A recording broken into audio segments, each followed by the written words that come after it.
En Oaxaca, entre cerros silenciosos y caminos que parecen olvidados por el tiempo, existe un panteón del que casi nadie habla en voz alta. Un lugar donde la vida y la muerte no se sienten como opuestos, sino como dos puertas, separadas apenas por un suspiro.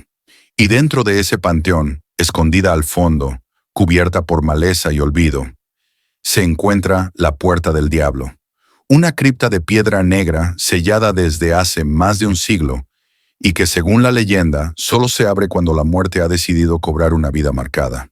Esta es la historia de tres jóvenes que ignoraron las advertencias y descubrieron por qué esa puerta jamás debió tocarse.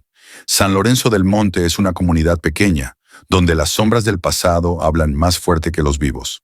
El panteón del pueblo se alza sobre una colina, cubierto de hierba amarilla y silencio denso.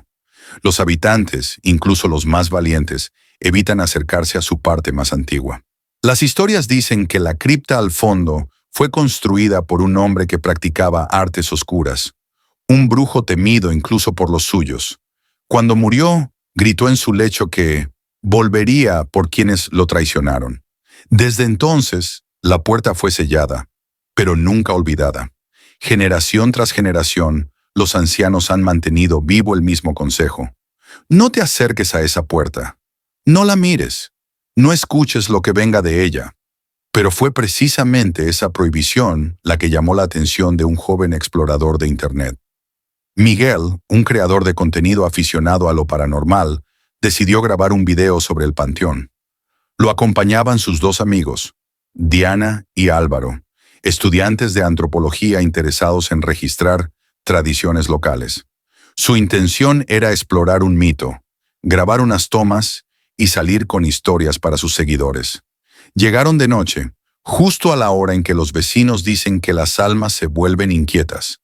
Entraron con linternas, cámaras y la curiosidad peligrosa de quien no conoce los límites. Pero algo cambió al cruzar la reja del panteón. El ruido de la calle desapareció por completo. El viento cesó, y el aire se volvió tan pesado que parecía estar respirando con ellos. A cada paso que daban hacia la parte prohibida, el silencio se hacía más profundo, como si algo los estuviera esperando.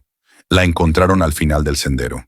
Oscura, inmensa, silenciosa.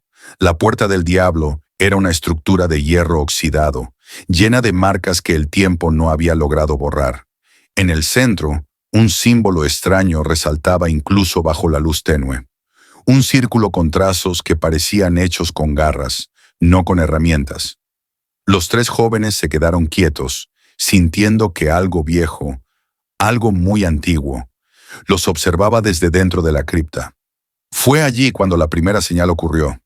Un golpe, fuerte, metálico, desde el interior. Ese sonido despertó algo en Miguel, la mezcla perfecta de miedo y emoción. Sin pensarlo, intentó mover la puerta, y para sorpresa de todos, cedió. Apenas unos centímetros, pero lo suficiente para que un olor nauseabundo escapara desde las profundidades. No era olor a muerte reciente, era algo más antiguo, más denso, como si las paredes hubieran absorbido gritos y carne durante décadas.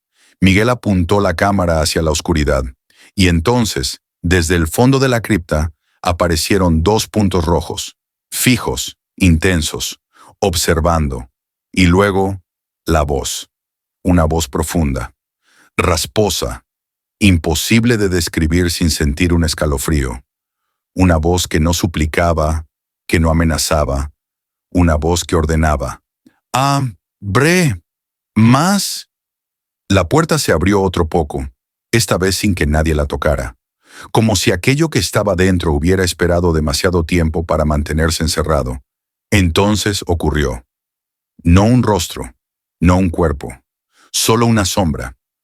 Un contorno oscuro que se deslizó por el suelo del panteón como si buscara a algo, o a alguien.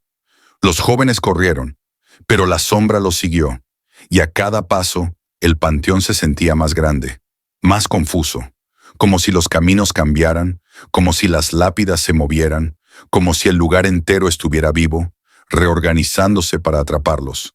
Diana y Álvaro llegaron a la reja, la misma por donde habían entrado, pero ahora estaba cerrada, azotada por un candado grueso que antes no estaba allí.